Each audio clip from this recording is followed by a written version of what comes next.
Hey Crafty pals, Louise here. Thanks so much for checking out this 12 by 12 scrapbook layout. I'm finally getting to dig into the Vicki Boutin Artful Moments collection and I am loving it. So let's go ahead and create a layout.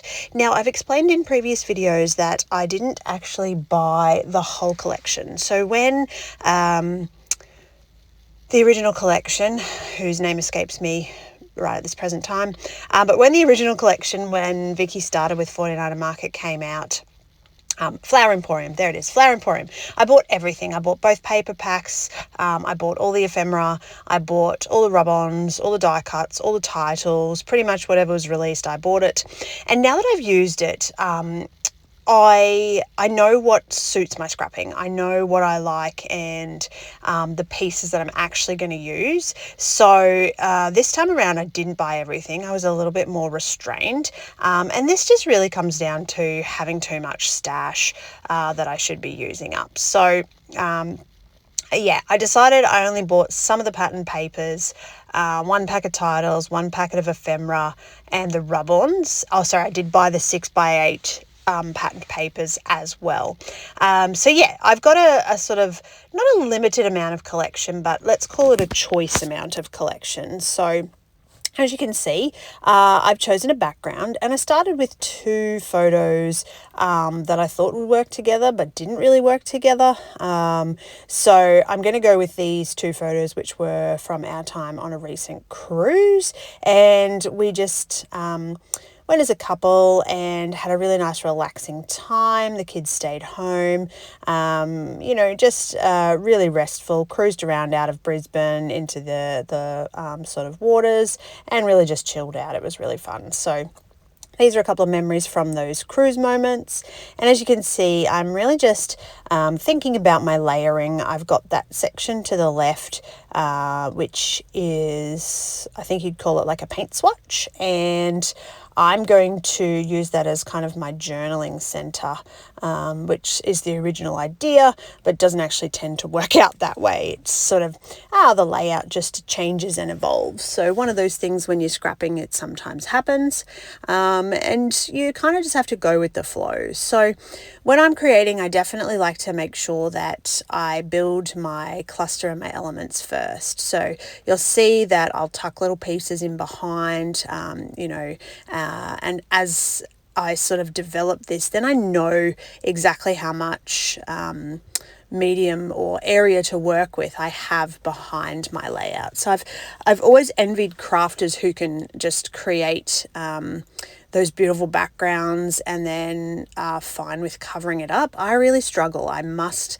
have my cluster to work with first and then only fill in the areas of mixed media that I need. And that's just something that's evolved over time in my crafting space and how I create. So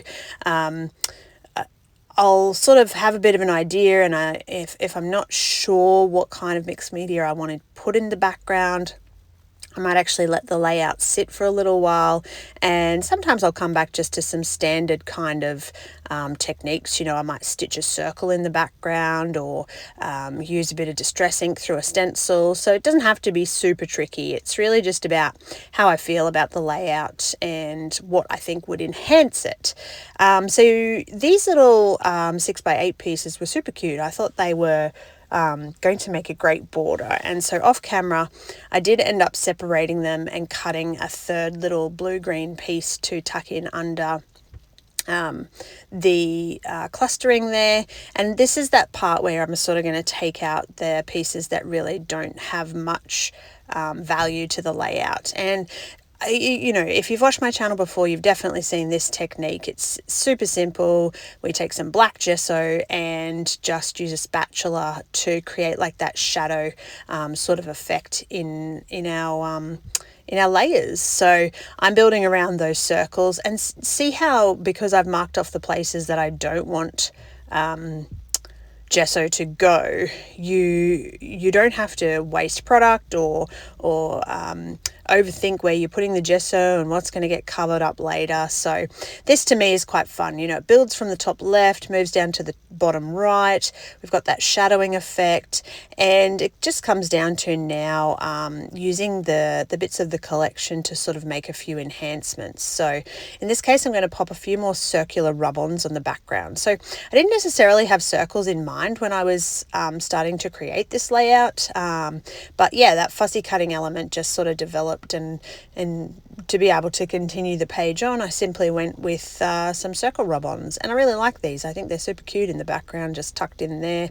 They match up really well and blend in with the the circular theme that I ended up with here. So yeah, my layout share for today, keeping it really about using up some of that Artful Moments collection, and taking my time to have a bit of a play with some backgrounds and really just enjoying the product. So I'm not necessarily worried if this is my best layout ever or anything like that. I'm just enjoying the process of creating and sitting down and using the beautiful supplies. It's one of those things where you could sit on the collection and the stash and keep it because it's so pretty to look at, but at the same time, the feeling of creativity that you get when you get something created, that for me is more valuable than just looking at a pretty collection. So I'm getting in and creating, which means I've got more videos for you coming soon.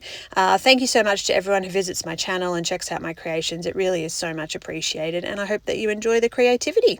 All right, as always, happy scrapping.